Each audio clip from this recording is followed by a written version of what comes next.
Olá, estamos começando agora o Ricardo Mota Entrevista aqui pela TV Pajuçara, retomando as nossas conversas semanais nesse novo formato. Eu aqui no estúdio da TV Pajuçara e o nosso convidado remotamente. Mas estamos conversando sim, atualizando as nossas conversas dentro desse novo padrão, um novo normal já assim chamado. E o nosso primeiro convidado hoje é o defensor-geral do Estado, Ricardo Melro, a quem eu agradeço a presença. Muito obrigado, doutor Ricardo. Começando a falar sobre a situação da Braskem. O acordo firmado nos bairros do Pinheiro, Bebedouro, Mutange e Bom Parto pela Defensoria Estadual, Defensoria Federal, Ministério Público Estadual e Ministério Público Estadual e Federal, os dois. Enfim, foi um acordo importante. Antecipou o cumprimento de uma sentença que poderia vir daqui a 10, 15 anos, imagina-se que viria, mas envelheceu. E o fato é que já há um apelo dos moradores desses bairros para que seja realizado o acordo mais celeremente. Por que envelheceu tão rápido esse acordo, na sua opinião, doutor Ricardo? Eu agradeço primeiramente, Ricardo, o convite. É sempre uma satisfação estar aqui conversando contigo, esclarecendo a população sobre o nosso trabalho. Olha só, Mota, na realidade não é que envelheceu, é porque quando há a divulgação do acordo, quando houve a divulgação do acordo, melhor dizendo, se cria uma expectativa perante a população que tudo será resolvido, tudo acabou, agora está resolvido. Teria um prazo de 2 anos, né? Exatamente, há um prazo, o problema é imenso, são quase 7 mil imóveis que estão abarcados nesse acordo, né? Se você colocar uma média de 4 pessoas por imóvel, você tem quase 30 mil pessoas, então é um problema que é complexo. Agora, a gente não pode fechar os olhos à realidade da dinâmica desse fluxo. Nós estamos cobrando, né? No balanço do primeiro semestre das negociações, eu realmente fiquei bastante decepcionado porque foram feitos 389 acordos, foram finalizados. Mais de 6 mil, essa é a expectativa, né? Pois é, se você fizer aqui uma conta rápida aqui, se em 6 meses foram feitas 389 indenizações, né, ao final de 2 anos você terá apenas 1.556.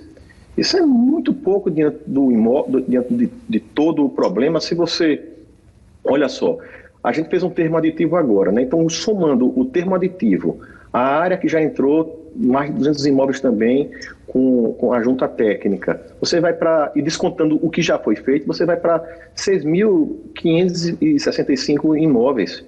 Então, para você conseguir dar conta de tudo isso no prazo que está firmado no acordo, a Braskem tem que fazer, em média, 365 acordos por mês. Ou seja, o que ela fez em 6... Isso, o que ela fez em 6 meses, ela vai ter que fazer por mês agora. Porque se não for assim, ela vai levar quase 9 anos nessa média que está hoje. Ou seja, e então, por isso que a gente está... Não valeria a pena o acordo, né? O acordo exatamente. imaginava-se então, 10 anos para resolver desculpa, Ricardo. Eu falei... Não, tudo bem. A expectativa era de 10 anos para uma solução judicial, né?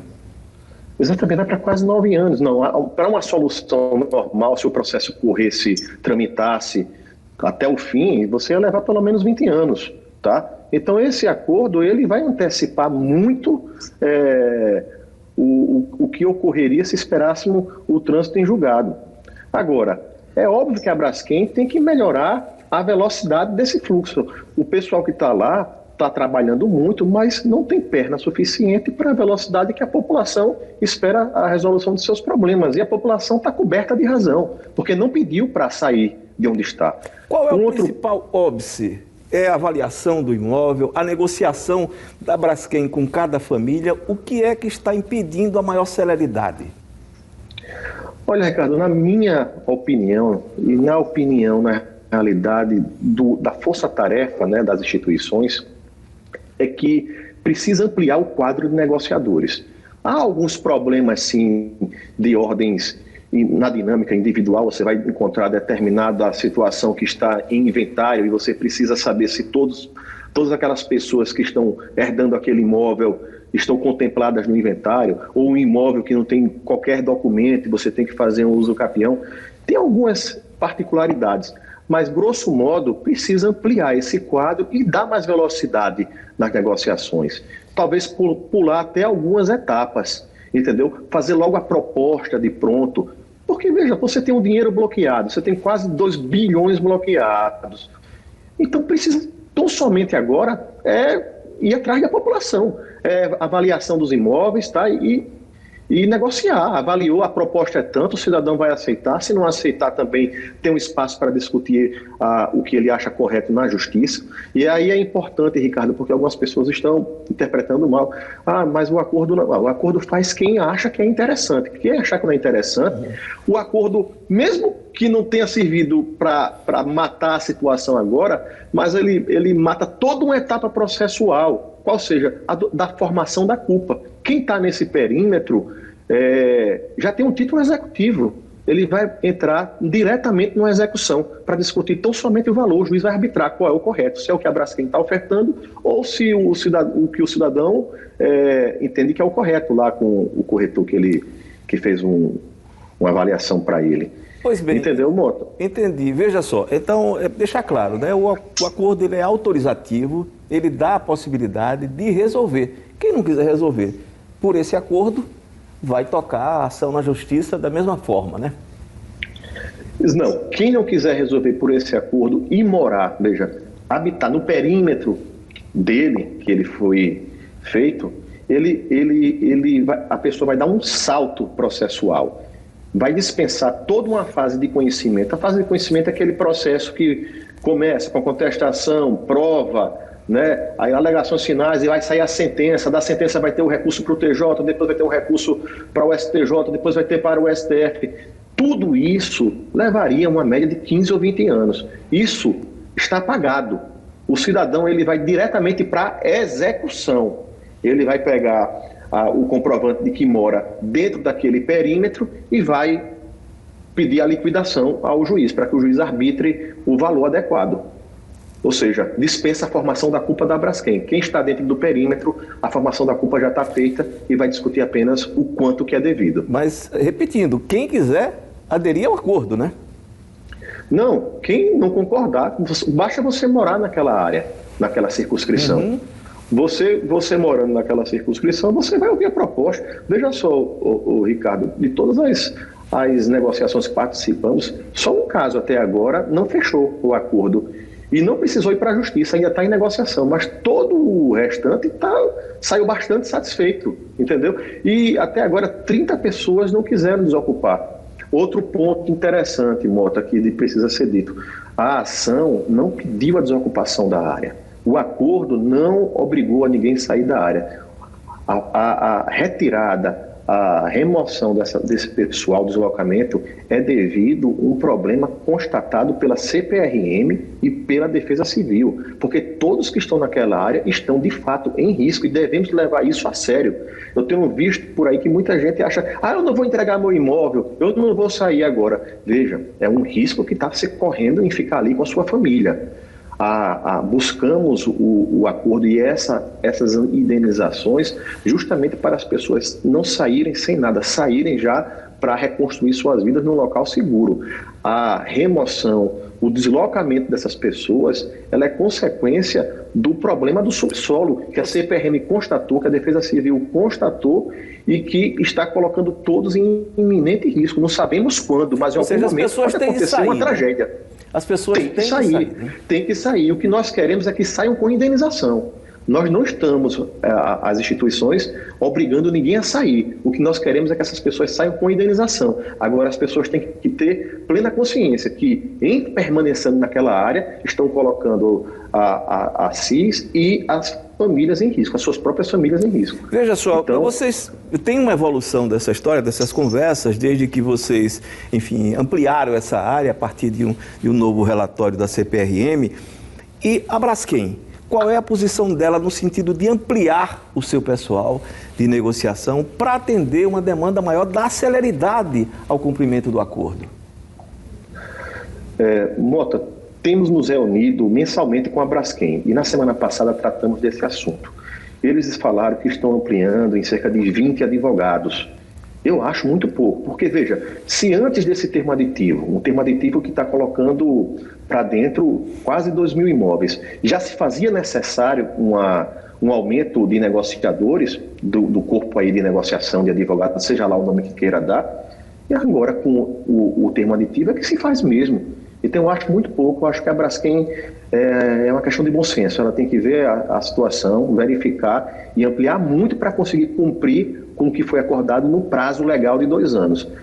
Se não fizer nessas negociações, nessas reuniões, pelo bom senso, sinceramente a gente vai levar a situação ao judiciário. É bom que se diga, inclusive, Mota, acerca do judiciário, a gente vai levar na ação civil pública, que ela ainda continua, porque ela foi resolvida em parte, né, nessa parte que foi acordada, nesse perímetro que foi acordado, mas no que não entrou no acordo, a ação continua. Eu estou falando isso porque tem uma onda de fake news nas redes sociais dizendo que não tem mais nenhuma ação, que a ação terminou. É uma grande mentira, né? Uma grande desinformação. A ação continua e qualquer divergência, qualquer problema, a gente vai peticionar nela. Está na 3ª Vara Federal, o juiz é o Dr. Frederico, muito diligente, um juiz muito culto, diligente, e que está atento e por dentro de tudo que tem ocorrido. Inclusive, algumas audiências estão sendo feitas. E logo, logo teremos a sentença do 1º grau, para abarcar todo o problema, porque o acordo resolveu parte. Mas há uma grande parte ainda que não foi resolvida. Vocês projetam um prazo para efetivamente concluir essas negociações? 2 anos é o limite máximo, mas vocês projetam um prazo para encurtar esse sofrimento das pessoas? Mota, veja, em relação ao acordo, eu acredito que não vai conseguir cumprir no prazo. Se você levar em consideração que tem que fazer cerca de 365 acordos por mês, a Braskem ela tem que triplicar, acredito, o quadro dela. O seu pessoal, tratar, desburocratizar, né, ser mais ágil nas negociações. A população não quer muita conversa, não. A população quer uma proposta. Se tiver de acordo, ótimo. O dano moral já sabe o valor que vai ser. Se não concordar com o dano moral, vai se discutir na justiça. Mas é preciso dar a proposta. E a grande maioria, as propostas estão sendo adequadas. Nos casos que nós estamos acompanhando, e de inúmeros colegas advogados que estão com seus clientes também tá fluindo. Em alguns casos que não estão conseguindo chegar ao entendimento, está indo para a execução, direto para a execução. Então, na minha opinião, é isso, Mota. Eu acho que a Braskem precisa ser mais ágil nesse contato com a população, chegar mais rápido com a proposta, tá? Enfim, acelerar, desburocratizar, porque a população ela precisa disso, de uma resposta rápida para recomeçar suas vidas. A gente lamenta, o que nós queríamos era indenizar todos em uma semana, mas nesse universo é muito grande, isso é inédito no Brasil. E não vai conseguir fazer em uma semana, nem em 15 dias, nem em um mês. Agora também a gente não precisa passar de 2 anos. Desde que realmente a empresa a Braskem, ela dote de estrutura suficiente e desburocratize essas negociações e chegue logo ao termo final com a população. Precisa entender também que temos o processo eleitoral esse ano e, evidentemente, essa cobrança tende a crescer. Por óbvio, né? E as pessoas vão se sentir mais motivadas e mobilizadas para fazer essa cobrança à Braskem. Eu vou fazer um intervalo, doutor Ricardo, depois a gente volta para conversar. O senhor está concluindo, né, o seu mandato à frente da Defensoria Geral do Estado e uma das marcas da sua gestão, aliás, desde que o senhor assumiu, né, a Defensoria Pública como defensor, sem ser defensor geral, tem sido a luta pelas ações na saúde. E esse é um problema que o próprio governo do Estado, a Prefeitura de Maceió, reclamam. O senhor vai falar sobre isso daqui a pouquinho. Até já.